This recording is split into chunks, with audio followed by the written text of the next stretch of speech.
ಚಿಕ್ಕನಹಳ್ಳಿಯಲ್ಲಿ ಶ್ರೀ ಸಿದ್ದರಾಮೇಶ್ವರ ಸ್ವಾಮಿಯ ಬ್ರಹ್ಮ ರಥೋತ್ಸವ ಸಂಭ್ರಮ.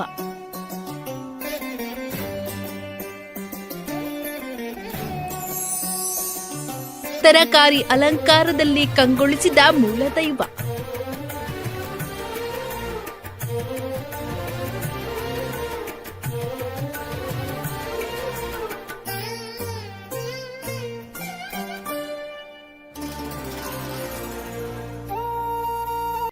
ಬೆಂಗಳೂರು ಗ್ರಾಮಾಂತರ ಜಿಲ್ಲೆಯ ನೆಲಮಂಗಲ ತಾಲೂಕಿನ ತ್ಯಾಮಗೊಂಡ್ಲು ಹೋಬಳಿಯ ಸುಕ್ಷೇತ್ರ ಚಿಕ್ಕನಹಳ್ಳಿಯಲ್ಲಿ ಶ್ರೀ ಸಿದ್ದರಾಮೇಶ್ವರ ಸ್ವಾಮಿಯ ಬ್ರಹ್ಮರಥೋತ್ಸವವು ಸಾವಿರಾರು ಭಕ್ತರ ಸಮ್ಮುಖದಲ್ಲಿ ಅತ್ಯಂತ ವಿಜೃಂಭಣೆಯಿಂದ ನೆರವೇರಿತು.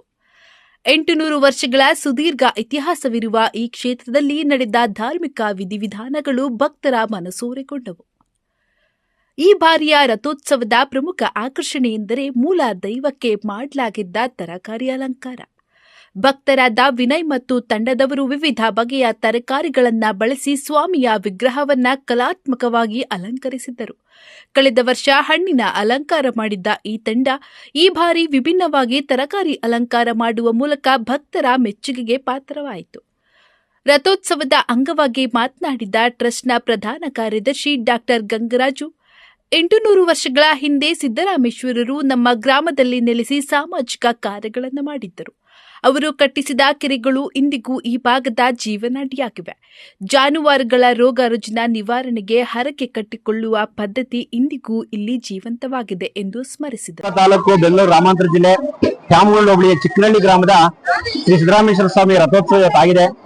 ಸುಮಾರು 800 ವರ್ಷಕ್ಕಿಂತ ಅಧಿಕವಾಗಿರ್ತಕ್ಕಂಥ ಇತಿಹಾಸ ಹೊಂದಿರತಕ್ಕಂಥ ಸಿದ್ದರಾಮೇಶ್ವರ ಇಡೀ ತಾಲೂಕಿನಾದ್ಯಂತ ಹೊರತುಪಡಿಸಿ ಬೆಂಗಳೂರು ಗ್ರಾಮಾಂತರ ಜಿಲ್ಲೆ ಹಾಗೂ ಕರ್ನಾಟಕ ರಾಜ್ಯಾದ್ಯಂತ ತನ್ನ ಭಕ್ತ ಸಮೂಹವನ್ನು ಹೊಂದಿರತಕ್ಕಂಥ ನಮ್ಮ ಸಿದ್ದರಾಮೇಶ್ವರ ಸ್ವಾಮಿಯು ಹಿಂದೆ ತಪಸ್ಸನ್ನು ಮಾಡ್ತಕ್ಕಂಥ ಸಂದರ್ಭದಲ್ಲಿ ಬಂದು ನೆಲೆಯೂರಿರ್ತಕ್ಕಂಥದ್ದು ನಮ್ಮೆಲ್ಲರಿಗೂ ಗೊತ್ತಿರ್ತಕ್ಕಂಥ ಒಂದು ವಿಚಾರ.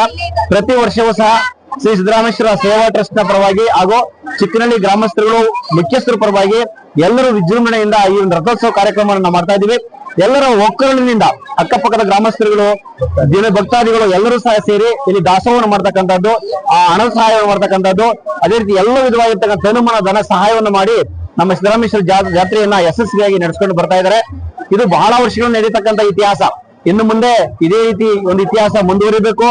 ಈ ಸುತ್ತಮುತ್ತಲ ಗ್ರಾಮಸ್ಥರು ಬಹಳಷ್ಟು ಜನ ತಮ್ಮ ಕಷ್ಟ ಕಾರ್ಪಣ್ಯಗಳನ್ನ ಹೇಳ್ಕೊಂಡು ದೇವಸ್ಥಾನಕ್ಕೆ ಬರ್ತಾರೆ. ಎಲ್ಲರಲ್ಲೂ ಸಹ ಏನಾಗುತ್ತೆ, ದೇವರು ಆಶೀರ್ವಾದವನ್ನು ಮಾಡಿ ಅವರ ಕಷ್ಟಗಳನ್ನ ನೀಗಿಸ್ತಕ್ಕಂಥ ಕೆಲಸ ಮಾಡಿದ್ರೆ. ಅದರಲ್ಲಿ ಜಾನುವಾರುಗಳು ಜಾಸ್ತಿ, ಜಾನುವಾರುಗಳ ಸಮಸ್ಯೆಗಳನ್ನ ನೀಗಿಸೋದ್ರಲ್ಲಿ ನಮ್ಮ ಸಿದ್ದರಾಮೇಶ್ವರ ಬಹಳಷ್ಟು ಅವರ ಕೃಪೆಗೆ ದಯೆಯನ್ನು ತೋರಿಸಿ ಸಹಾಯವನ್ನು ಮಾಡ್ತಾ ಇರ್ತಕ್ಕಂಥ ನಾವು ನೋಡಿದ್ದೀವಿ. ಅದೇ ಪ್ರಕಾರವಾಗಿ ಈ ಜಾತ್ರೆ ನಡೆದಿದೆ. ಜಾತ್ರೆಗೆ ಸಹಕಾರ ನೀಡತಕ್ಕಂಥ ನಮ್ಮ ಸಿದ್ದರಾಮೇಶ್ವರ ಸೇವಾ ಟ್ರಸ್ಟ್ ನ ಗೌರವಾಧ್ಯಕ್ಷರಾಗಿರ್ತಕ್ಕಂಥ ಸಿ.ಕೆ. ಸಿದ್ದರಾಜರವರು ಇದ್ದಾರೆ. ಈಗ ಹಾಲಿ ಅಧ್ಯಕ್ಷರಾಗಿರ್ತಕ್ಕಂಥ ಸಿ.ಕೆ. ಸಿದ್ದರಾಜಯ್ಯನವರು, ಖಜಾಂಚಿಗಳಾಗಿರ್ತಕ್ಕಂಥ ಗಿರೀಶ್ ಎಲ್ಲರವರು ಎಲ್ಲರೂ ಸೇರಿದ್ದಾರೆ.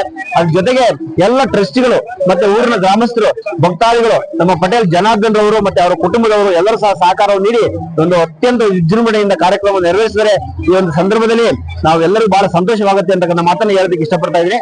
ಡಾಕ್ಟರ್ ಜಿ ಗಂಗರಾಜ್ ಅಂತೇಳಿ, ಕಾರ್ಯದರ್ಶಿ ಸಿದ್ದರಾಮೇಶ್ವರ ಸೇವಾ ಟ್ರಸ್ಟ್. ಮಾರ್ಚ್ 2ನೇ ತಾರೀಕು ಸುಮಾರು ಕಲಾ ತಂಡಗಳ ಮುಖಾಂತರ, ಅಂದರೆ ಈಗ ವೀರಗಾಸೆ ಇರ್ಬೋದು, ಕಾಳಿ ವೇಷ ಇರ್ಬೋದು, ಡೊಳ್ಳು ಕುಣಿತ ಇರ್ಬೋದು, ಮತ್ತು ಸಾಂಸ್ಕೃತಿಕ ಪರಂಪರೆ ಅಂತ ಒಂದು ಜನಪದ ಕಲಾ ತಂಡ ಬಂದು ಒಂದು ವೇದಿಕೆ ಕಾರ್ಯಕ್ರಮ ಮಾಡ್ತಾ ಇದ್ದಾರೆ. ಮತ್ತು ಊರಿನ ಗ್ರಾಮಸ್ಥರ ಸಮ್ಮುಖದಲ್ಲಿ ಮತ್ತು ಟ್ರಸ್ಟಿಗಳ ಸಮ್ಮುಖದಲ್ಲಿ ಮತ್ತು ಭಕ್ತಾದಿಗಳ ಸಮ್ಮುಖದಲ್ಲಿ ಸುಮಾರು 4,000 ರಿಂದ 5,000 ಜನ ಸೇರಿ ಒಂದು ವಿಜೃಂಭಣೆಯಿಂದ ಈ ಬ್ರಹ್ಮರಥೋತ್ಸವ ನಡೆದಿದೆ. ಇನ್ನು ಮುಂದೇನೂ ಸಹ ಇದೇ ರೀತಿ ಎಲ್ಲ ಸಹಕಾರದಿಂದ ಅತಿ ಹೆಚ್ಚಿನ ರೀತಿ ನಡೀತಾ ಇರ್ತದೆ. ಮತ್ತು ದಾಸೋಹದ್ದು ಮತ್ತು ಭಕ್ತಾದಿಗಳ ಕಡೆಯಿಂದ ಮತ್ತು ಹಸಿರುವಳ್ಳಿ ಎಚ್.ಎಂ. ಕುಮಾರಣ್ಣವ್ರ ಕಡೆಯಿಂದ, ಪಟೇಲ್ ತಿಮ್ಮಪ್ಪಗೌಡರು ಕುಟುಂಬದವರಿಂದ ದಾಸೋಹ ಪ್ರತಿ ವರ್ಷದಂತೆ ಅದು ಸಹ ವಿಜೃಂಭಣೆಯಿಂದ ನಡೀತಾ ಇದೆ. ಯಾಕೆಂದರೆ ನೀರ್ಮಜ್ಜಿಗೆ ಪಾನಕ ದಾಸೋಹ ಬಂದು ಭಕ್ತಾದಿಗಳು ತುಂಬ ದೂರದಿಂದ ಬಂದಿರ್ತಾರೆ. ಅಂಥವ್ರಿಗೆಲ್ಲ ದಣಿವಾರಿಕೆ ಮತ್ತು ಒಂದು ದಾಹದ್ದು ಇದರಿಂದ ಏನು ನೀರ್ಮಜ್ಜಿಗೆ ಪಾನಕ ಒಂದು ದಾಸೋಹ ಭಾಳ ಒಂದು ಯಶಸ್ವಿಯಾಗಿ ನಡ್ಕೊಂತ ಬರ್ತಾರೆ. ಯಾಕೆಂದರೆ ಭಕ್ತಾದಿಗಳು ಬಂದಂಥವ್ರು ಹೊಟ್ಟೆ ಹಸು ಹೋಗಬಾರ್ದು, ಸಂತೋಷಕ್ಕೆ ಬಂದಿದ್ದು ಹಸುವಿನಿಂದ ಓದು ಅಂತ ಅನ್ಬಾರ್ದು ಅಂತ ಹೇಳ್ಬಿಟ್ಟು ಎಲ್ಲರೂ ಸಹ ದಾಸೋಹಕ್ಕೆ ತುಂಬ ಒತ್ತು ಕೊಟ್ಟು ಅಚ್ಚುಕಟ್ಟಾಗಿ ನಿರ್ವಹಿಸ್ತಾ ಇದ್ದಾರೆ. ಈ ರಥೋತ್ಸವ ಇನ್ನು ಮುಂದೆ ಇದೇ ಥರ ವಿಜೃಂಭಣೆಯಿಂದ ನಡೀಲಿ ಅಂತ ನಾನು ಆಶಿಸ್ತಾ ಇದ್ದೀನಿ. ಅಂತ ಅಂದ್ರೆ ತರಕಾರಿ ಅಲಂಕಾರ ಮಾಡ್ಸೋಣ ಅಂತ ಒಂದು ಯೋಚನೆ ಬಂತು. ಸೊ ನಾನು ನನ್ನ ತಂದೆಯವ್ರು ಸೇರ್ಕೊಂಡು ತರಕಾರಿ ಅಲಂಕಾರ ಮಾಡ್ಸೋದು ಚೆನ್ನಾಗಿರುತ್ತೆ ಅಂತ ಯೋಚನೆ ಮಾಡಿ ಮಾಡ್ಸಿದೀವಿ. ಸೊ ಜನ ಅಭಿಪ್ರಾಯ ಎಲ್ಲ ಏನ್ ಹೇಳ್ತಿದ್ದಾರೆ ಅಂದ್ರೆ ತುಂಬಾ ಚೆನ್ನಾಗಿ ಮೂಡ್ ಬಂದಿದೆ ಅಂತ ಹೇಳ್ತಾ ಇದ್ದಾರೆ. ಹೋದ ವರ್ಷ ಹಣ್ಣಿನ ಅಲಂಕಾರ ಮಾಡಿದ್ರ ಏನಂತ ಅನ್ಸುತ್ತೆ ನೋಡಿದ್ರೆ? ಸರ್ ಹೋದ ವರ್ಷ ಹಣ್ಣಿನ ಅಲಂಕಾರಕ್ಕೆ ಏನೋ ಒಂದು ಜನ ಹೇಗ್ ಸ್ಪಂದಿಸಿದ್ರು, ಹೇಗ್ ಅವ್ರು ಇಷ್ಟಪಟ್ಟಿದ್ರು, ಈ ವರ್ಷನೂ ಕೂಡ ಅದೇ ತರ ತರಕಾರಿ ಅಲಂಕಾರಕ್ಕೂ ಎಲ್ಲಾರನ್ನು ಪ್ರತಿಕ್ರಿಯೆ ಕೊಟ್ಟಿದ್ದಾರೆ. ತುಂಬಾ ಚೆನ್ನಾಗಿದೆ ಅಂತ ಹೇಳ್ತಿದ್ದಾರೆ ಸರ್. ಸೊ ಇದೇ ರೀತಿನೇ ಇದು 2ನೇ ವರ್ಷ ಆಯ್ತು. ನಾನು ಹೋದ ವರ್ಷ ಹೇಳಿದಂಗೆ ಮುಂದಿನ ವರ್ಷನೂ ಕೂಡ ಒಂದು ವಿಶೇಷವಾದಂತಹ ಒಂದು ಅಲಂಕಾರನ ಮಾಡಿಸ್ತೀವಿ. ಅದು ಯಾವ್ದು ಅಂತ ಅವಾಗ ದೇವ್ರು ಯಾವ್ದು ಮನ್ಸಿಗೆ ಕೊಡ್ತಾನೋ ಅದ್ ಮಾಡ್ಸೋಣ ಅಂತ ಅನ್ಕೊಂಡಿದೀವಿ ಸರ್. ಏನನ್ಸುತ್ತೆ ದೇವರ ಸರ್ ಖಂಡಿತ ಸಿದ್ದರಾಮೇಶ್ವರರ ಮಹಿಮೆ ತುಂಬಾನೇ ಇದೆ. ನಾವು ಆಕ್ಚುಲಿ 3 ದಿವಸದಿಂದ ನಮ್ಗೆ ಯೋಚನೆ ಆಗಿತ್ತು, ಯಾವ್ದು ಆ ಅಲಂಕಾರ ಮಾಡ್ಸದ ಇದು ಮಾಡ್ಸದ ಏನು ಅಂತ. ಫಸ್ಟ್ ತರಕಾರಿ ಅಂತಾನೆ ಡಿಸೈಡ್ ಮಾಡ್ಕೊಂಡ್ವಿ. ಬಟ್ ಆಮೇಲೆ ಯಾಕೋ ಒಂಥರ ಭಯ ಆಯ್ತು, ಅದು ಹೇಗ್ ಬರುತ್ತೋ ಏನೋ, ಜನಗಳು ಏನ್ ಅನ್ಕೋತಾರೋ ಅಂತ. ಬಟ್ ನಿನ್ನೆ ನೈಟ್ ನಮಗ್ ಫೈನಲ್ ಆಗಿ ನಾವ್ ಅದನ್ನ ಅಲಂಕಾರ ಅವ್ರನ್ನ ನವೀನ್ ಅಂತ ಒಬ್ರು ಶಾಸ್ತ್ರಿಗಳಿದ್ದಾರೆ, ಅವ್ರನ್ನೆಲ್ಲ ಕರ್ಸ್ಕೊಂಡು ನಾವೆಲ್ಲ ಕೈ ಜೋಡಿಸಿ ಮಾಡಿದಾಗ ತುಂಬಾ ಚೆನ್ನಾಗ್ ಬಂದಿದೆ ಸರ್. ಮನ್ಸಿಗೆ ತುಂಬಾ ಖುಷಿ ಆಯ್ತು. ಸಿದ್ದರಾಮೇಶ್ವರರ ಮಹಿಮೆ, ಅವ್ರ ಆಶೀರ್ವಾದ, ಅವ್ರು ಹೆಂಗ್ ನಡ್ಸ್ಕೊಂತಾರೋ ನಾವು ಹಂಗ್ ನಡ್ಕೊಂಡು ಹೋಗ್ತಾ ಇದೀವಿ ಸರ್. ವಿನಯ್ ಅಂತ ಸರ್. ಏನಾಗಿದ್ರಲ್ಲಿ ಸರ್ ನಾನ್ ಟ್ರಸ್ಟ್ ಅಲ್ಲಿ ಇಲ್ಲ, ನಾನೊಬ್ಬ ಸಮಾಜ ಸೇವಕ, ಈ ಊರು ಅಂತ.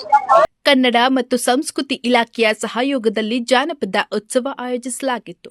ಸ್ಥಳೀಯ ಕಲಾವಿದರಿಗೆ ವೇದಿಕೆ ಕಲ್ಪಿಸಿಕೊಡುವ ಮೂಲಕ ಜಾನಪದ ಕಲೆಗೆ ಪ್ರೋತ್ಸಾಹ ನೀಡಲಾಯಿತು. ಶ್ರೀ ಸಿದ್ದರಾಮೇಶ್ವರ ಕೃಪಾ ಪೋಷಿತ ನಾಟಕ ಮಂಡಳಿಯಿಂದ ಮಾರ್ಚ್ 2ರಂದು ನಲ್ಲತಂಗಿ ಮತ್ತು ಮಾರ್ಚ್ 5ರಂದು ಕುರುಕ್ಷೇತ್ರ ನಾಟಕಗಳು ಪ್ರದರ್ಶನಗೊಳ್ಳಲಿದ್ದು, ಬೇಸಿಗೆಯ ಬಿಸಿಲಿನ ತಾಪವನ್ನ ತಣಿಸಲು ಭಕ್ತರಿಗಾಗಿ ಸುಮಾರು 25ಕ್ಕೂ ಹೆಚ್ಚು ಕೊಪ್ಪಲುಗಳ ಮೂಲಕ ಹೆಸರುಬೇಳೆ, ಕೋಸಂಬರಿ, ಪಾನಕ, ಮಜ್ಜಿಗೆ ಹಾಗೂ ಅನ್ನದಾಸೋಹದ ವ್ಯವಸ್ಥೆ ಮಾಡಲಾಗಿತ್ತು. ಭಕ್ತರು ತಮ್ಮ ಹರಕೆಗಳನ್ನು ತೀರಿಸುವ ಮೂಲಕ ಭಕ್ತಿ ಸಮರ್ಪಿಸಿದರು. ಈ ಸಮಾರಂಭದಲ್ಲಿ ಶ್ರೀ ಸಿದ್ದರಾಮೇಶ್ವರ ಸೇವಾ ಟ್ರಸ್ಟ್ನ ಅಧ್ಯಕ್ಷ ಕೆ ಸಿದ್ದರಾಜಯ್ಯ, ಗೌರವ ಅಧ್ಯಕ್ಷ ಸಿಕೆ ಸಿದ್ದರಾಜು, ಖಜಾಂಚಿ ಸಿಎನ್ ಗಿರೀಶ್, ಉಪಾಧ್ಯಕ್ಷ ಮೈಕೋ ಮಾರೇಗೌಡ ಹಾಗೂ ಗ್ರಾಮದ ಮುಖಂಡರಾದ ಪಟೇಲ್ ಜನಾರ್ದನ್, ವೀರಭದ್ರಯ್ಯ ಸೇರಿದಂತೆ ಸುತ್ತಮುತ್ತಲಿನ ಗ್ರಾಮಸ್ಥರು ಹೆಚ್ಚಿನ ಸಂಖ್ಯೆಯಲ್ಲಿ ಭಾಗವಹಿಸಿದ್ದರು.